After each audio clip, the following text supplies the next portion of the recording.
When the United States sneezes, the world catches the cold. What do you say? This time around, he has many wars that he wants to stop. He wants to start a new war with Greenland. With Denmark to buy Greenland. He wants to make Canada the 51st, state. So he has a lot of geopolitical agendas this year. So what is the way forward according to him? Ukraine का funding बंद कर दो. Second is जो status quo है उसको maintain करके peace talks के साथ चलते रहो. In other words, रशिया ने जो डॉनबास इसे कहते हैं डोनेट्स्क और लुहांस्क एरिया है वो रशिया के पास रहेगा. कुर्स्क एरिया पे बात करेंगे. Right, Putin is a great guy. He keeps quoting this, right? So, in other words, he is actually has a clear-cut vision of how to stop this war. When US has said कि अब सब कुछ खरीदना पड़ेगा, free में कुछ नहीं मिलेगा, and the same applies for NATO members, everybody is now calculating the money. So, the military-industrial complex is now becoming a major funder in Germany, France, and other countries. That's going to be Europe first now. We are discussing about his relationship with Putin. What does Putin say on this? Oh, he's a very, very shrewd man. Do you really think US cares about human rights violation? They are the ones who do the maximum.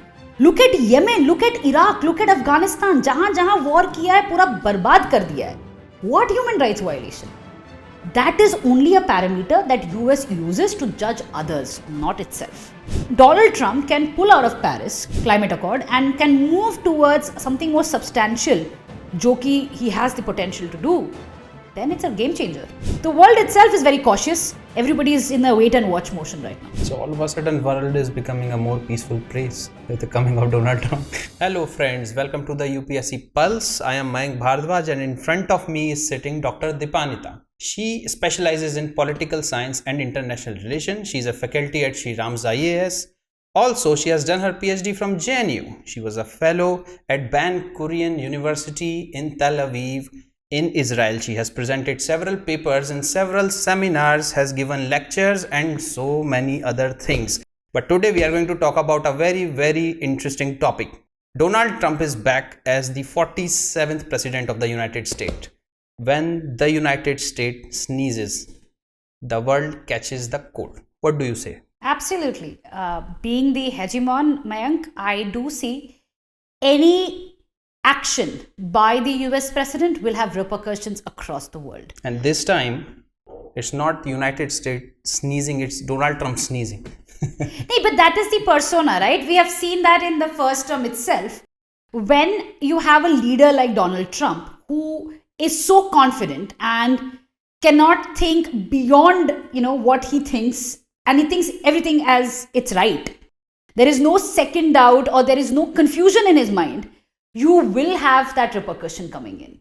So such leaders will always be either good news or bad news. In his first term, we saw that it was a tumultuous year for US, but in the second term, his focus will be on geopolitics. It's no longer going to be focused on domestic.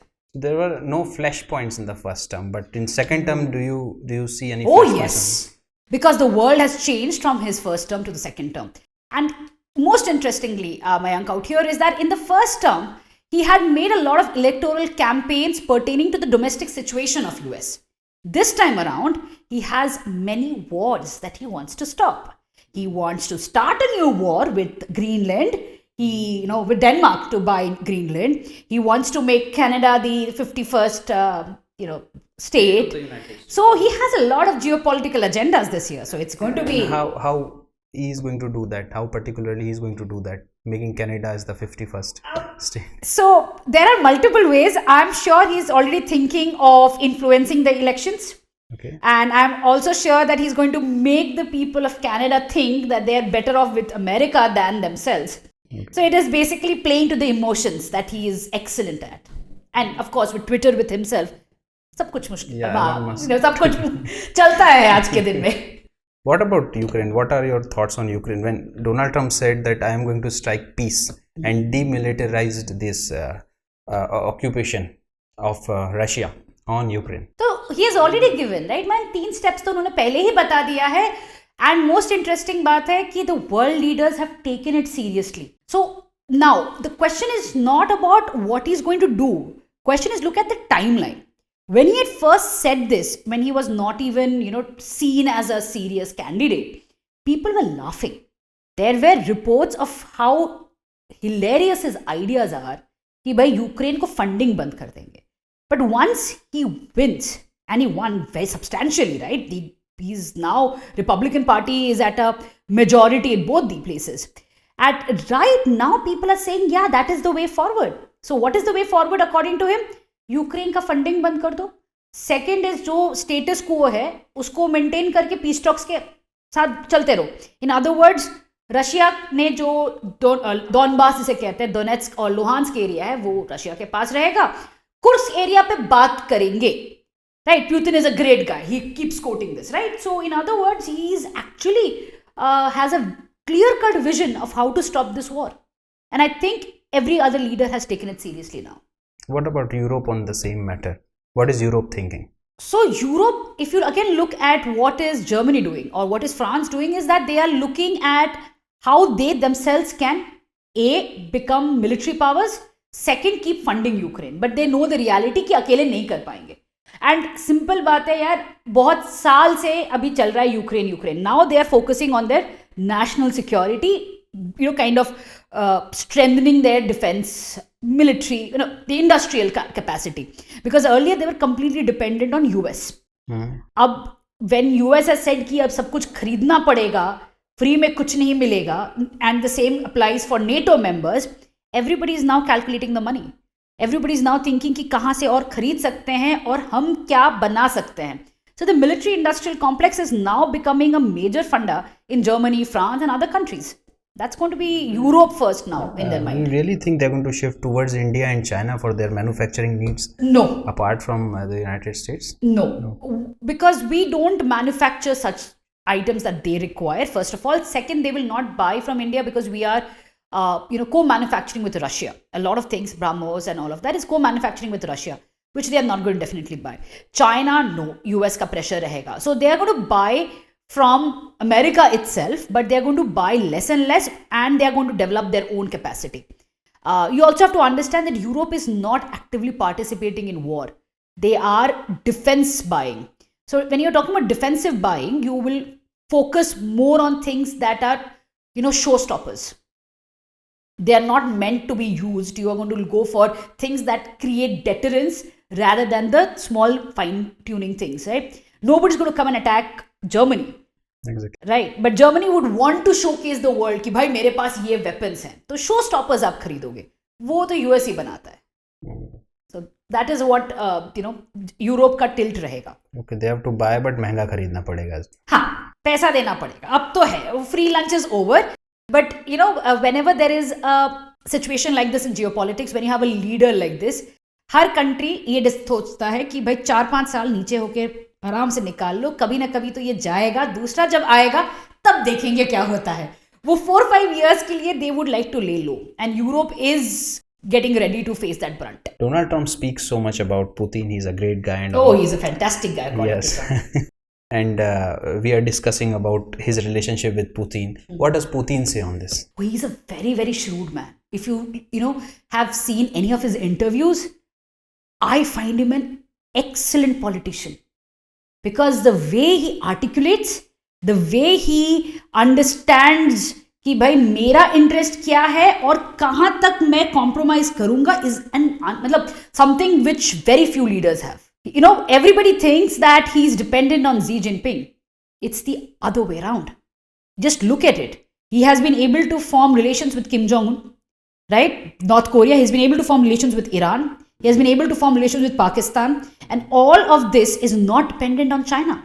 Exactly. So last few years, he has been able, Putin has been able to show the world that while we were thinking China is the main challenger to US, Russia has come up.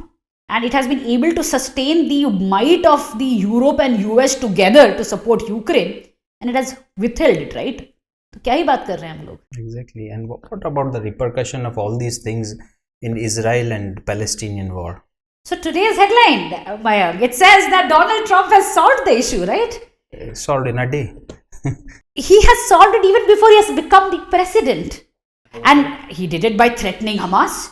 saying that if you don't let the hostages free, the hell will be brought down upon you. My goodness, the way he talks politics, you start thinking that is it now this kind of politics, or have we left diplomacy somewhere behind? But last term of Trump also showed that Israel had an upper hand. With the embassy, US embassy shifting to Jerusalem, then to the Abraham Accords, wherein the Arab countries signed a peace treaty with Israel. Those are big milestones when it comes to Middle East. Big milestones. You suddenly, because of the Abraham Accords, you do see the IMEC being announced. You see mini quad, which is called the I2U2 being formed. ये नहीं होता अगर Abraham Accords नहीं होते. So definitely he has an upper edge there, and he has been able to build that. With the Arab-Israeli or the Israel-Palestinian conflict that's going on, it is obvious that the hostages are going to be sent back. There will be a ceasefire, and a lot of leeway will be given to Israel. काफी कुछ माफ किया जाएगा Israel के ऊपर भी. And what does he mean by bringing down the hell on by Hamas? Bombarding Gaza? But then, again the same thing, human right violations, and too many people die. You really think US cares about human rights violation? They are the ones who do the maximum. Look at Yemen, look at Iraq, look at Afghanistan. जहां जहां war किया है पूरा बर्बाद कर दिया है. What human rights violation? That is only a parameter that US uses to judge others, not itself. So it's a very hypocritical stand, but that's what they do. What about Iran then? Because Donald Trump, let's say, is in the friendship with Putin. Now what about Iran? So Iran is going to lie low.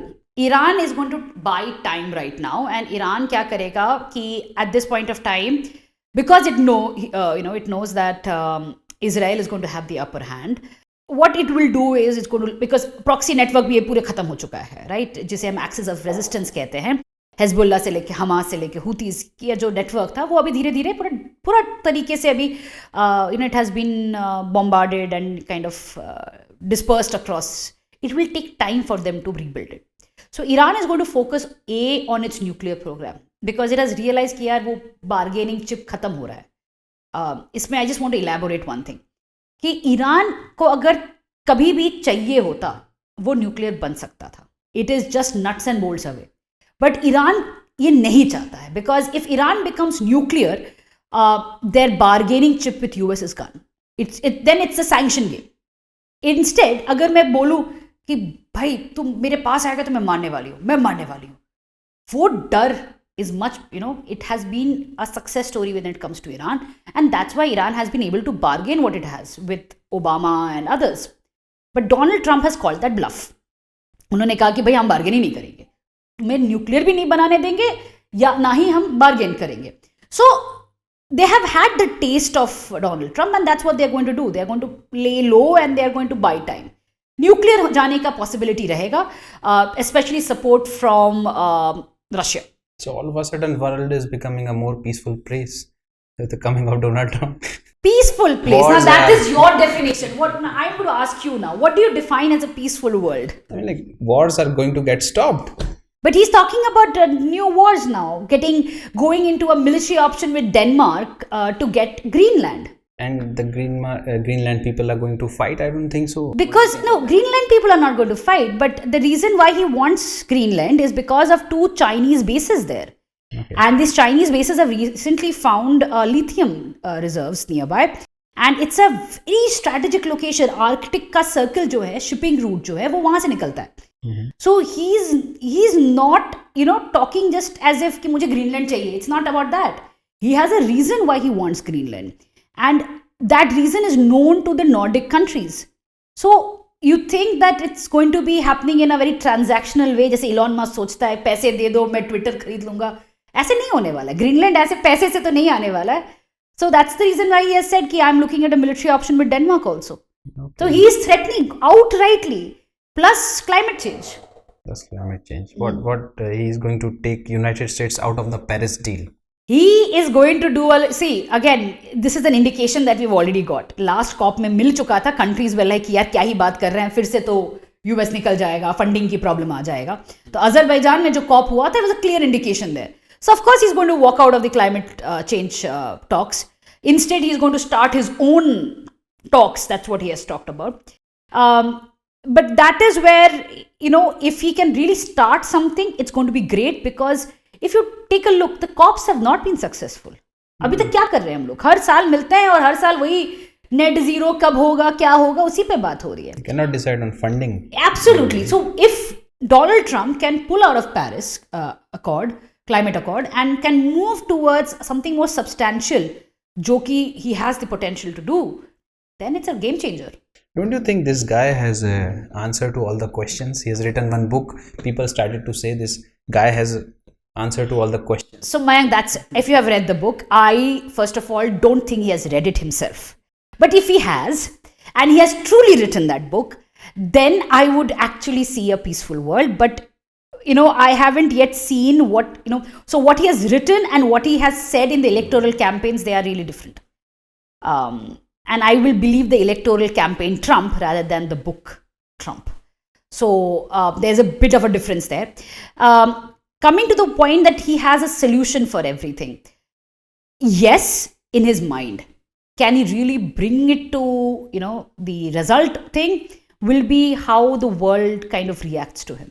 You would have already seen that when he's swearing in, leaders are taking slightly of a hesitant approach. They are sending their other ministers, and there is slight bit of, caution that everybody is taking, including India and China. So there is this thing, ki kya hone wala hai, nobody's understanding. Is actually the trump card. You never know, kya kis taraf palatne wala hai. So the world itself is very cautious. Everybody is in a wait and watch motion right now. So what is the ideology or philosophy of this person? Does he has his own, or he has picked up some philosopher which nobody knows about? It is just Trump. That's all. The Trumpism. One day we are going to study him or his philosophy as Trumpism. But it's nothing new. If you look at US history and its presidents, Ronald Reagan was one of them like that. He also had his own flamboyance to politics, and so ये है, इनमें है ये चीज. But Trump का जो philosophy है, let me come down to a more basic understanding of this. Why? Because Republican party पे आता है, तो रिपब्लिकन पार्टी का खुद का फिलॉसफी है जो कि काफी अलग है डेमोक्रेट पार्टी से. अब ऐसा भी नहीं है कि जो ट्रम्प कहते हैं everybody supports him. It is not the case. So there are these the old trustworthy Republicans who really do not like Trump, who actually feel that Trump is an exception to the Republican philosophy. बल्कि जो नए Republicans हैं, they are the ones who are all gung-ho about his ideas and philosophy. So does he fit into the existing box? No, not really. Not really. Just looking at Donald Trump and his victory in the second term, why did he lose? Why did he lose as the after the 45th presidency? So there are again many said it was pandemic, right? But I will disagree with it. Why? Because during the pandemic, he was a staunch nationalist. He closed borders, which most countries did. But the most important thing is he made statements of not sharing vaccines with anyone until every American has been vaccinated. So Pfizer, Moderna did not step out of America. He threatened India to give medicines if you don't. When he was in the hospital, he literally threatened us कि भाई चाहिए मेरे को ये medicine. So he has been, he has shown the Americans at that point of time that he was fighting for their cause. But he could not deliver on the economic promises. And if you look at it from Obama period, there have been economic issues that have not been dealt with, including problems of immigration, including problems of unemployment and other things, which none of the presidents, even Joe Biden, could not solve or could not give a proper answer to. Even that is the reason why when during the electoral campaign, Kamala Harris did not have a strong economic policy. People did not vote her because of that. She was completely, she was talking about abortion. She was talking about social. She was criticizing Trump, but she did not have an alternative to Trump. That is the basic problem. Why he won and yes. And what do you say about the media in the United States saying so much against Donald Trump and still he's winning? So is it because of Elon Musk, or Partially. But media has always been very divisive in US. Even during his first term, he was criticizing a lot of media channels in US, and it was true that the kind of the late night shows and everything, they were very anti-Trump, and there were podcasters who were very pro-Trump. Even during, I'm talking about the first presidential bid. The second, when he lost, it got really worse. This time around, I did not see that happening, because Elon Musk had taken upon himself to keep tweeting, and Vivek Ramaswamy and other people who were really in the forefront of managing media relations. And they were very, very strong supporters to his ideas, to his, what his talks and concepts were. They were really out there. So they kind of played the media game to their advantage this time around. Earlier, of course, it was not the case. But now China is on focus, and Donald Trump is against China, all those tariff policies and other things. But at the same time, his friend Elon Musk also have interest in China. Yes. So will the friendship continue? That is the question. That is where even I have my own doubts in, because I don't. So let me rephrase what you're asking. You're asking that will Elon Musk and Donald Trump's friendship will continue in light of Donald Trump's understanding or relations with China? Yes. It is true. It's going to be a problem, because Elon Musk himself has a plant there, and he's highly dependent on the Chinese market. It is going to be interesting how that relation, that is Elon Musk and Donald Trump's relation, plays out on Donald Trump's policies. And I think in the initial 1 or 2 years, both of them are going to tiptoe around such issues, especially when it comes to China or EV pay sanctions and things like that. They will instead focus on the wars. They will focus on immigration, where both of them are on the same page. But yes, after 2 years, the friction will be evident, absolutely evident, because it is not feasible to have same ideas and thoughts. It takes two mature people to come to a compromise. Both of them are not. And economically speaking, do you really think China is a threat to United States? Because on YouTube, you keep watching these videos coming up, people speaking too much about China's economy overtaking the economy of the United States. Do you really think that happening in the next decade or so? No, I don't see that happening, especially with the Chinese currency going down right now. Economic parameters of China are suffering. And the reason why you do not know about this is because of something called the Chinese ideology chief. Communist Party has a position called the ideology chief. Okay? And the present guy is called the Caiqi, Caiqi. His name is that. And he is the one who's responsible for creating this PR about China being able to overtake and things like that. Recently, there was a news in the Chinese media that he's the one who has given the instructions to everyone in the Communist Party that only talk about how good is our economy. Don't talk anything negative. And he has muzzled all the critics of Chinese economy. So if you're, whenever you see something so, clear and such a quick victory without any kind of a bloodshed or something like that, be a bit skeptical. IR में ऐसा इतना easy कुछ नहीं होता है. There's always something, some bloodshed, some kind of a chaos that will always be linked with a transfer of power. And he's threatening to put about 60% of tariff on the Chinese import. Now which will be hilarious. 60%. Is it possible? No. What about India and tariff war? There will be a lot of talks right now. There will be a lot of talks. India-US relations are definitely going to be hit. I don't see such a grand relation continuing. The strategic partnership will be hit because Donald Trump is going to expect a bit more from India, and we are going to kind of backtrack on that. We are going to be, playing based on our interests. That's what we have been doing. And Donald Trump is going to call the bluff on that. He's going to say that either you're with us or you're against us, right? The same story that Republican parties have always done. Even George Bush Jr. had said the same thing after 9/11. But Donald Trump is going to do the same thing with us, with India. And we are aware of it. And that's the reason why we are going to, again, take it a bit slow and cautious with him. Our external affairs minister is going for the swearing in ceremony. He's going to meet the entire team there. Of course, he has a very good understanding of the US administration. He has good networks there. So those things are going to carry on. But yes, there will be frictions. ऐसा नहीं होगा कि एकदम smooth ride होगा India-US relations का भी at this point of time. What's the best course of action for India as of now? Staying cautious and paying to our interest. It's as easy as that. What we have been doing, we should do that. We are friends of all based on our interests. Nobody is a best friend. Nobody is a bad friend. It is all interest based. हमें अगर Chabahar port चाहिए तो हम Iran के साथ दोस्ती करेंगे regardless of what sanctions we're talking about. अगर हमें सस्ता पेट्रोल चाहिए तो हम रशिया से लेंगे. हमें वेपन्स चाहिए तो हम यूएस से लेंगे. In return, what US wants from us, we are going to give. It's very interest based. Why get emotions and why expect friendship in kind of in the balance of power? So we have been playing that to our strength in the past not 2 decades, past decade की बात कर लेते हैं.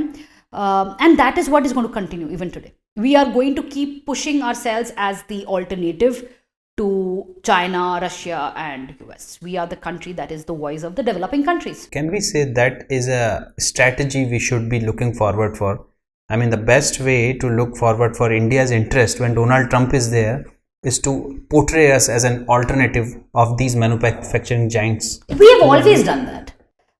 We have now come to a point that we only deal with countries including US and Russia who are interested in Make in India. And the same goes for Saudi Arabia and UAE who are investing a lot in India right now. So we have now come to a point that anybody who is ready to invest with us, who is ready to help us co-produce, help us build our country, we are partners with you.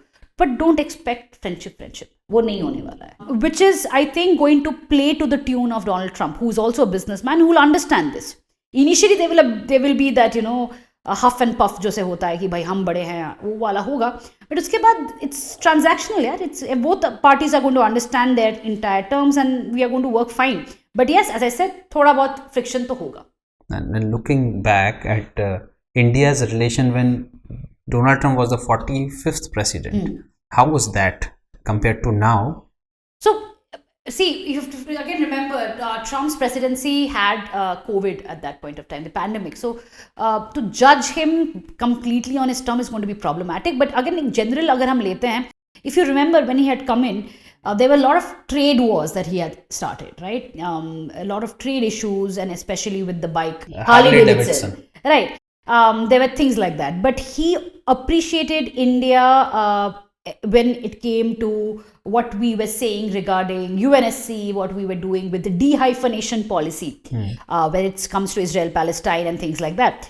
But things changed when our Prime Minister went and did Madison Square, when our Prime Minister went and did Howdy Modi, and he realized the strength of Indian diaspora in US. That is where I suddenly saw him taking a U-turn, and then the hugs and the handshakes increased with our Prime Minister as well.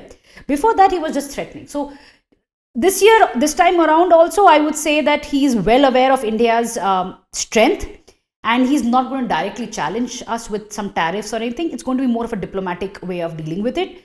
What will be interesting is how he reacts to our neighborhood, especially Pakistan. So Pakistan has gone more and more closer with China. How he is going to deal with Pakistan? Will he be able to completely, shut down the military supply to Pakistan, or will he kind of keep Pakistan dependent on US? That is the calculation which is going to affect India-US relations in the next few years. Again, Bangladesh, Sheikh Hasina, how does that play out with him coming back? Will be a major factor on India-US relations. How do you see the Bangladeshi army chief visiting Pakistan recently, and has been telling that Pakistan is doing good work on terrorism? How do you see that? Because they are getting pumped up from US, at least in the Biden administration. What about Trump? So, Mike, I'll come here with Sheikh Hasina was criticized by Joe Biden, right? But the way the caretaker government, Muhammad Yunus government, is behaving right now against minorities, and the way it is, on a witch hunt against opposition is something that Donald Trump is going to take cognizance of, because there will be someone in Donald Trump's cabinet who's going to come and tell him that, you know what, if Bangladesh falls into the trap of China, it is going to be dangerous for your interest. Forget India, America's interests. Why? Because Indo-Pacific will no longer be just South China Sea, it will be the Indian Ocean actually. That wake-up call for Donald Trump would mean that he's going to be interested in what's happening in Bangladesh. What about those 2 ports which he wants in Bangladesh? See, he wants a lot of things, right? But it's about how he bargains. He wants a lot of things. Greenland, ports, everything. That's what I'm saying, Nayar. Some strategic guy will come up to him and will tell him that it's American interest that he has to work upon. Now that America is no longer there in Afghanistan, it is important that they have a strong hold in the region. You cannot depend on Pakistan anymore.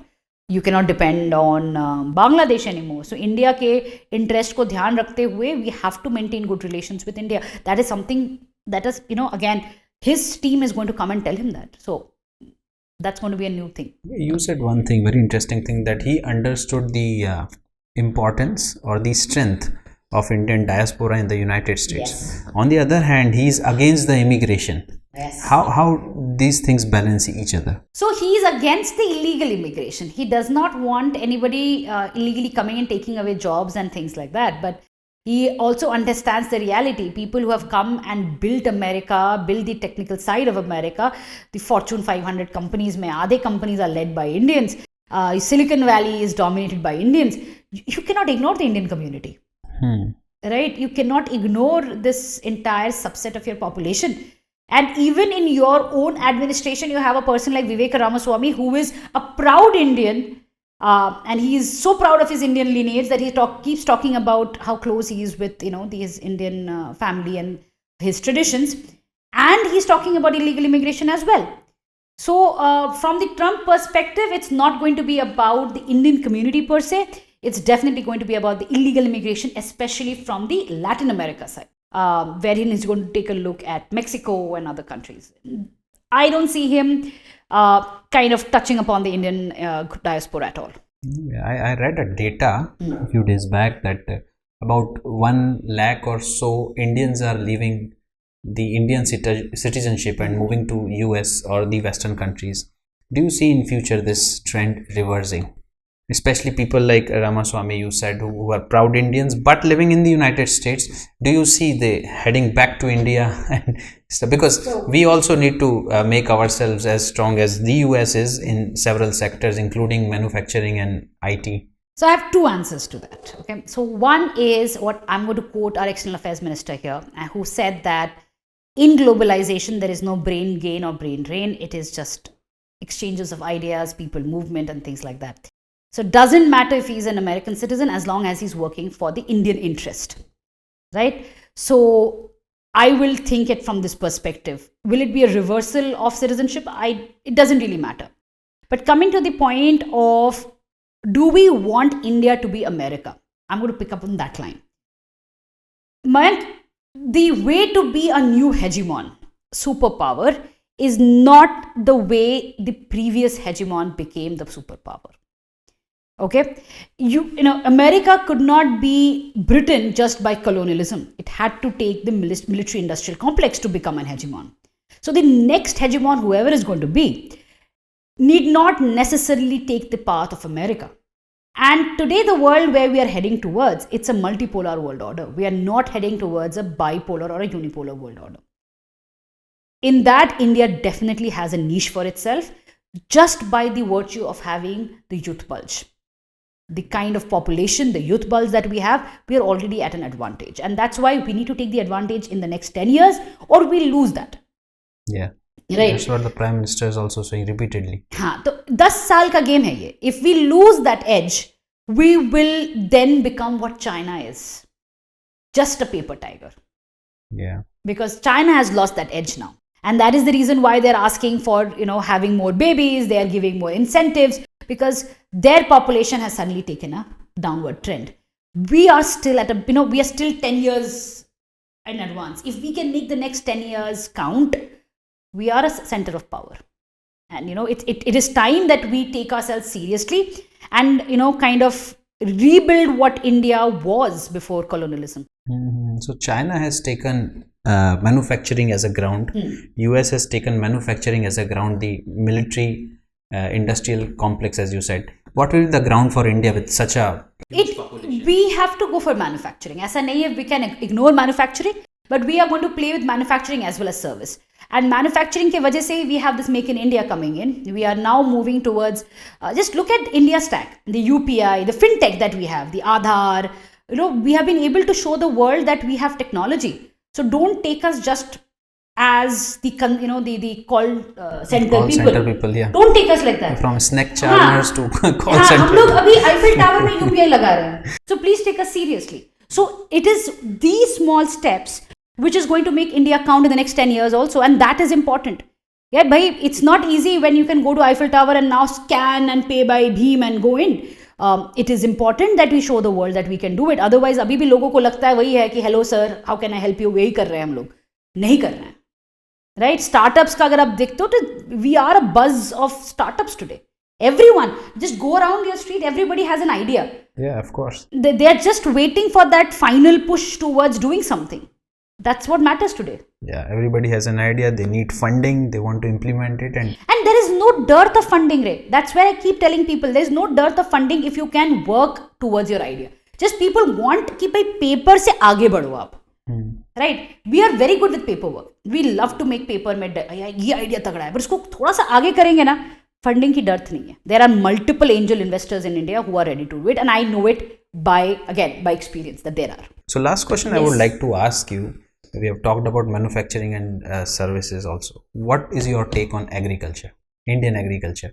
Because I have seen and I have read about these that no country has become great economically without their agriculture being at a robust stage. You are right. But food security is a major concern as well. So you are right that no country has ever been a superpower with an agriculture. So basically क्या है? आपका primary sector जो आपने you must have read about it. It cannot, your main sector cannot be agriculture. It can be a secondary or tertiary, but your main has to be, the money movement has to be happening in your industrial capacity, which is true. And it's a repercussion of the industrial revolution that happened. But that doesn't mean at the cost of food security. Because the problem with major countries who were once upon a time, who were seen as a center of power, is the problem happened that they started buying food from others. They became dependent on others. And today, if you look at it, major countries like Philippines or or other countries like UAE, they are dependent on others. यार, आप petrol आपके पास बहुत ज़्यादा है, but खाने के लिए आप किसी और पे dependent हो, basic के लिए. That then becomes a matter of concern. So water, food, if you have enough of these resources, bare minimum resources, then you play onto your strengths. I think Donald Trump has said nothing about agriculture till now. No. He will not even say. He's a businessman. He only talks about his hotels and what he has going to build and what wars he's going to end and what wars he's going to start. But I think the next few years is going to be very interesting to watch out for, Mayank. But now I won't want to end the podcast. I know you have ended your questions with what is your opinion about the Trump presidency coming in, and what do you think is going to happen to US hegemony? I absolutely love the guy. So I know that. But I would like to know what you... I absolutely love the guy. And I have my personal reasons for that because, he's a strong guy. I feel like that. Mm-hmm. I don't know how much he is going to convert whatever he says on ground. But I just love him. The way he portrays things, the way he has solution for things. I am one of those guys who think that he has solution for everything. And not 100% solution, but yeah, the way he talks about the problems, the way he comes across and, speaking about the immigrations, I am also of the fact that think about a situation where other people starts to come in our country. Mm-hmm. And take our jobs and all. Nobody would like it. Those kind of problems do happen in India with Assam Accord coming in and other things. So I think he has a valid point with that. And I also come from a point of view that every country should try to make itself very strong rather than immigrating to some other country and then living an American dream. I am I like get your point. totally You are a against that. true realist in that fashion. I get your point, man. But that's a fascinating take to take in the current scenario. I do hope the world is more peaceful as per your understanding. We need a strong leader, but strong leader should come with peace. That's what I think. Thank you very much, ma'am, for coming to the podcast. And thank you very much for watching. We'll come up with the next podcast on the same series. Thank you all.